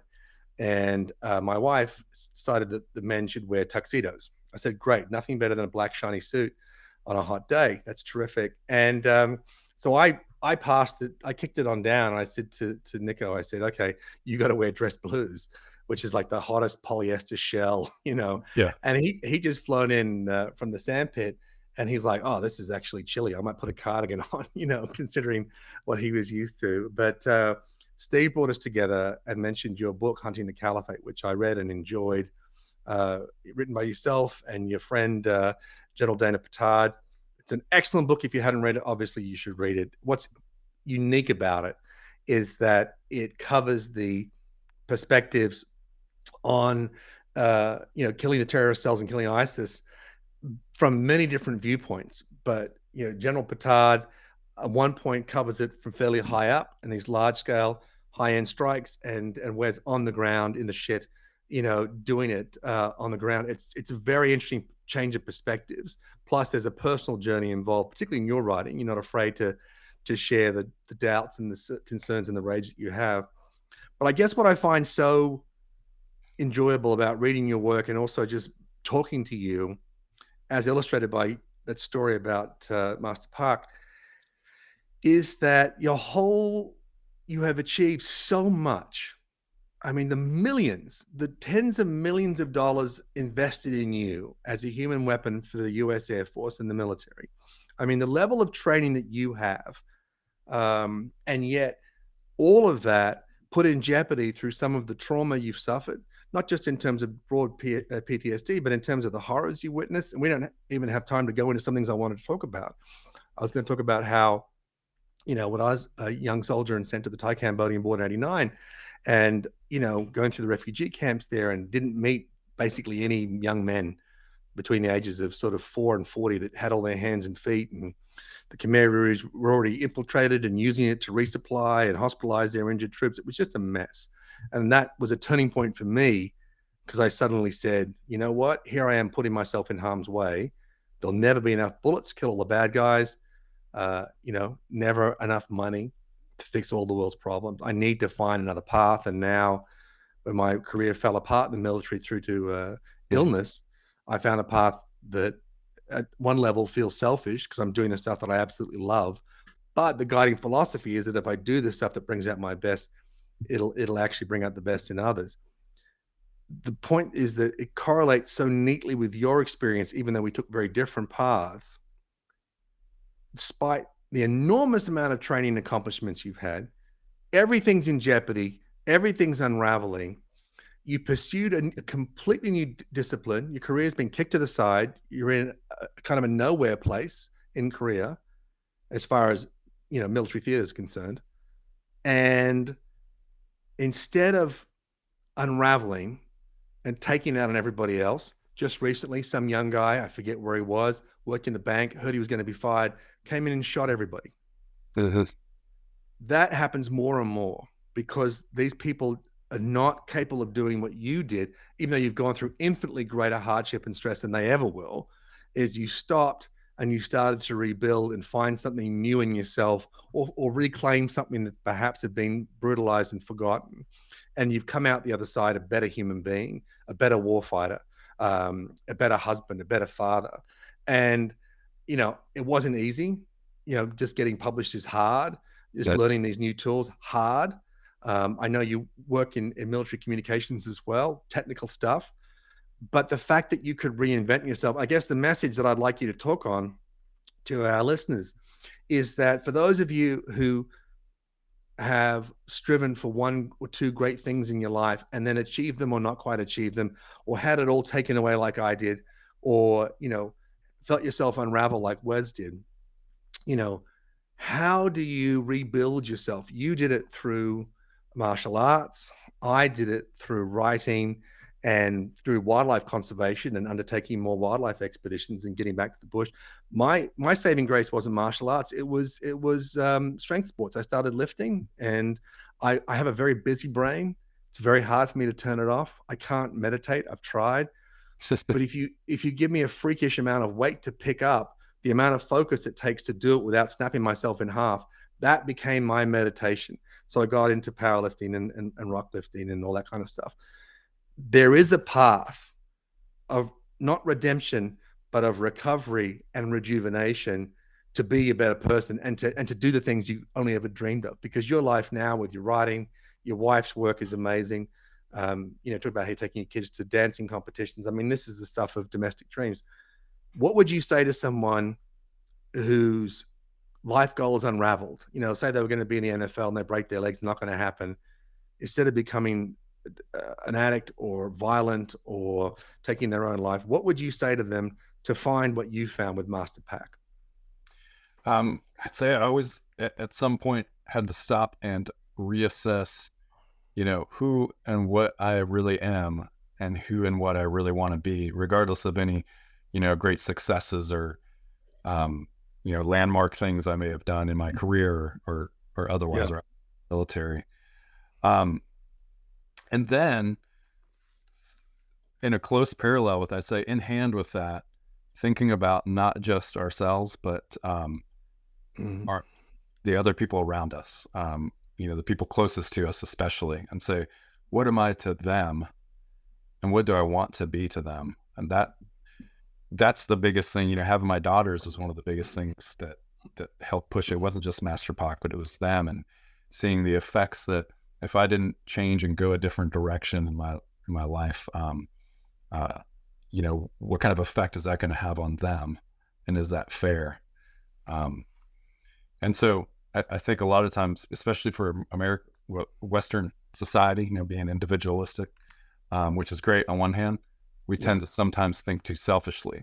True. I think bringing the selflessness into it as well. Yeah. Not just, I want to go have this dream, but how does my dream, how can it affect people around me or the world? And how can I bring, to me, it's always leading a principled life as well as I can, and bringing something positive to leave behind, and just not giving up. Yeah, that's the thing. Both our military careers give us, is that that incredible kind of deep down to your core, like, don't give up on this. And I think unfortunately, even the toughest of guys have gone through the toughest of training at some point, and we know it. They give up on themselves, on their life. They do. So I just refuse to be one of those. I love that. Absolutely. That whole sort of macho die first, quit later, but it does work. If you just keep getting up in the morning, you're halfway there. I guess the other point that I would make is that it's okay to have baggage. Life is a bit of a baggage train. You're going to pick up scars. You're going to make mistakes. You're going to humiliate yourself. You're going to let yourself down. You're going to let others down. And that's part of being human. And it doesn't matter whether you're, basically a Superman, like Wes, or basically a pungent side of weaponized beef like me. You make these mistakes. You make an ass of yourself. You fail. And you get hurt and you witness horrors. I don't know how many art lovers are listening, but I remember the British enfant terrible, Damien Hirst and his famous tiger shark in a tank of formaldehyde. And there's this huge tiger shark. I don't know if you've ever seen it, Wes. It's a dead tiger shark, but it's perfectly preserved. And it's in a tank. It's, I don't know, 15 feet long by 6 feet wide. And the fishing line holding the shark in the formaldehyde from most angles is invisible. So it looks like a living shark is just stationary, even though it's as dead as dead as dead. And the title of the work is fantastic. It's called The Possibility of Death in the Mind of Someone Living. Even though the shark is dead, you're so attuned to the menace of a shark in the water that seeing it hovering there, it's part of you believes that some aspect of that completely dead shark is still alive and a threat to you. And it's such an insight into the human condition in several ways. One is in the sense that we don't know how to let go of stuff, the horrors, and that they're still alive to us, even though they're in the past and we can't change them. And I mentioned my experience in the Thai-Cambodian border. I mentioned Dana Petard seeing 200 villages being shoveled into mass graves on a monitor and not being able to do a damn thing about it. That's the horror we have to live with. Adrian getting his papers because of my signature and being killed a few days later by his best friend, Sergeant Dole dying, and all the other men and the loved ones that we've lost. A friend of mine died yesterday of COVID. She was in her 80s. And these are the horrors that we carry with us. That is part of it. And knowing that we can't change them, but we can change our attitude towards them, that's part of it. And the other aspect is this notion that we're never going to die. And I know we've got new recruits in, they get through jump school, they get to the unit. The first thing we have to tell them is, first of all, everything you've done to this point is easy. And now it's going to get really, really hard. So you thought it was tough. It's not. That was the easy part. This is the hard part. And the second thing is we used to take them down to the morgue to see traumatic car injuries and deaths and say, people die. People die, and you will die, and your friends will die if you don't do your absolute best to be the best soldier that you can, look after your mates, and fulfill your obligation. So those two things, the notion that stuff in the past can still hurt us if we can't get it in perspective, and that somehow we are immune. Everyone else is not me. I'm going to live forever. I can do stupid shit. It's part of the human condition. I think that comes through to me. And I guess I would say understanding that you are going to get bumped up, you are going to get scratched, you're going to lose your hair, God forbid, like me. Unlike Wes, I don't know what pact with the devil, Rogaine, whatever he's got going, got a fabulous head of hair. There's going to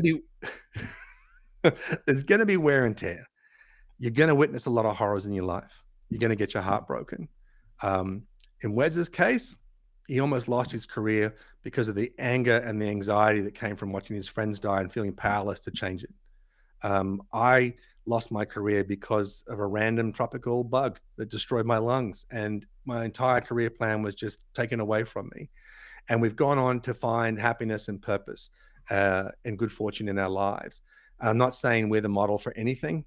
Obviously, we look great in our matching khaki shirts, but I would say to you, if you can learn anything from us, parallel but different lives, is that failing, getting hurt, witnessing horror, and bringing that baggage with you isn't the end of anything.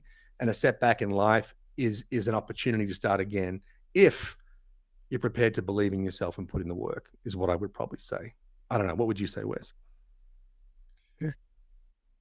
I think you nailed it. I mean, purpose and passion are the two words that I'd put in there. Don't lose your passion for yourself or the people around you and the things you find important. And then always be, humans need purpose. I mean, that's why there's probably thousands of books about it now. But it's examining what your own purpose is and why it is. So true. I gotta say, there's one thing I wanted to and we'll go out on this because I talk to you all day. I've often contemplated this with friends, that mindset back in the day, 20s, we're young and single, and you'd go on a vacation and you'd have such a great time every night. You didn't know anybody. You'd go out, you'd meet people, you'd have fun, you'd come back, and every day was like that. And then you'd come back home, and on your time off, you could still do the same thing. You go out and meet people, have fun, but you didn't, not really. It was a different mentality of how do you bring that on vacation mentality into part of your life? Because I think there is a sense of freedom and playfulness and optimism that we bring to the situation. Let's just say you go to, doesn't matter, Hawaii, the Greek islands, Mexico, doesn't matter. You go somewhere and you go there with that holiday mindset. It was the same before and after your visit. You make it a special holiday for yourself. I don't have the answer, but I think there's something to in there about how you can bring that attitude to every aspect of your life to make it more enjoyable and to give yourself more freedom to be your best self and have fun. But I also want to talk about little pleasures, a part of that, acknowledging the small things.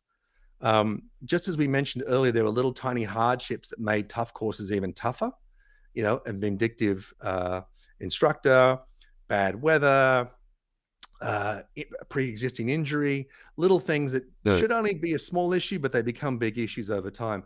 It's also true of pleasure. And I remember reading in your book about your obsession with green bean coffee inside inside the theater in the war zone, and how that gave you that sense of comfort, probably a little taste of home.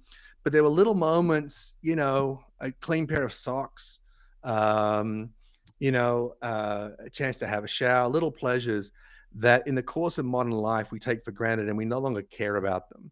Yeah. And there's something beautiful in being able to treasure those moments, something as poetic as, spring bloom and flowers, seeing the smile of a small child, hearing your baby laugh. That's all lovely. But there are little things to find, to appreciate, even when you're struggling, because your day, particularly in theater, you could die that day. You could die that night. That did not change.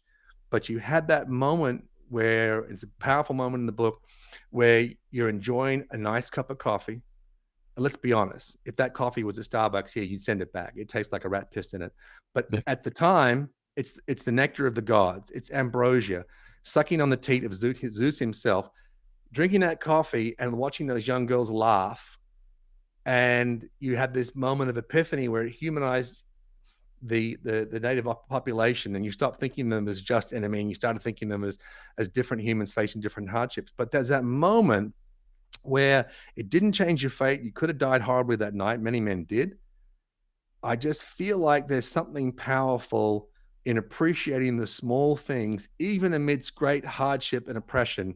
There are small moments that can connect you with a better part of yourself. Absolutely. Yeah. And I think that moment and a few others in life, those are the ones that stand out. Yeah. Well, not just a few, quite a lot. And if we are always thinking and looking for those moments, that will just help us immensely in our journey moving forward. And because sometimes we just get so wrapped up in our own, and what we're doing in our own, whatever it may be, quest for success, or in my case, sometimes in the past, rage or anger or bitterness or whatever it may be that we're dealing with. We don't stop and have those moments enough. And so when they actually come to you, they hit you like a train. Yeah. Or a brick. Yeah. All right. Yeah, absolutely. A safe full of flowers falling out of the sky. It's yeah. I guess my summary of our conversation for those that are looking for some sort of cohesive recap is that, there are men and women out there on the front line standing in harm's way for whom we should be eternally grateful. The hardship that they endure is unfathomable to most of us. And if you watch a movie, play a video game, and you think you know it, you don't know it. And so, respect servicemen and women and be grateful that they are there, their eyes open during the dark hours of the night on your behalf. But I would say that both of us would agree that we benefit enormously from mentors, from people who've been there before, who gave us the wisdom to tap into the resources that were otherwise wasted. You can try so hard, and then you get a coach shows you how to lift a bar or do an exercise slightly differently, and sometimes, and all of a sudden everything's better. That's the power of mentorship. So seeking advice is a tremendous way to become stronger, not a sign of weakness.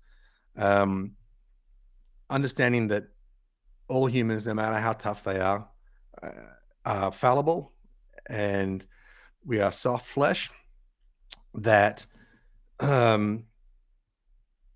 understanding that we are going to take injuries and we're going to witness horrors, and that baggage is going to stay with us forever. And then we're the ones who decide whether that becomes something that makes us stronger or something that tears us apart, and whether you have the courage to seek help or not. Everybody needs it. And finally, to realize that a major setback in life is not the end of anything, but the opportunity to rejuvenate, reemerge, reinvent yourself. I've done it. Master Sergeant Bryant's done it. You can do it. So don't ever feel if your world falls apart that it's over. That aspect may be over, but it still prepared you for something big and new that's to come. And on a daily basis, even when it's absolutely a nightmare and everything hurts, tiny touchstones of happiness and opportunity and optimism are there, whether it's a cup of coffee inside a war zone. I've seen those photos. We'll post some of Wes rescued puppy inside his flak jacket. Little moments. I remember, I've talked about it before, eating green-tailed ants, and putting in my brackish reclaimed water to give me that ascorbic acid hit of citrus. Small little strange pleasures that reconnect you to your humanity and make you realize that there are many beautiful, wonderful things ahead of you. You just haven't seen them yet. So those are the things that I take away from this. I cannot encourage you enough, if you enjoy not just military books, but books about the world and about the highest possible stakes, I just thoroughly recommend Hunting the Caliphate, America's War on ISIS and the Dawn of the Strike Cell. And that's written by my friend Wes Bryant and General Dana Petard. Very fancy forward by General David Petraeus. A little bit Hollywood of you to have him in that. It's very good of him to do that. I know you're working on a new book now. When's that coming out? Well, TBD a little bit, but I'm shooting for mid. Most likely will turn into end of next year, 2024. All right. Well, this one I'm dealing with, survival and really reinventing yourself through trauma. So it's going to have some military in there and some other things from other parts of my life. I love it. Well, make sure you come back. We got to talk again when that comes out. Looking forward to it. Wes, you're a legend. I honor you as a veteran. I appreciate your service. I appreciate your friendship. I love how you've thrown yourself into the literary world. And I just, always support fellow veterans, but particularly those who take on the creative challenge, which is a very difficult one to master, and you've mastered it. So Wes, thank you so much for coming to the show. I really appreciate it. Bushmasters, thank you for tuning in. This has been another episode of Semi-Indestructible, brought to you proudly in partnership with the Wild Times podcast and sponsored by Adventure Beast, the animated wildlife comedy series now streaming worldwide on Netflix. Join us next week. It's going to be a very strange episode. I think strange is what we do best. As I always tell you, life is short, death is forever. Get amongst it. Cheers.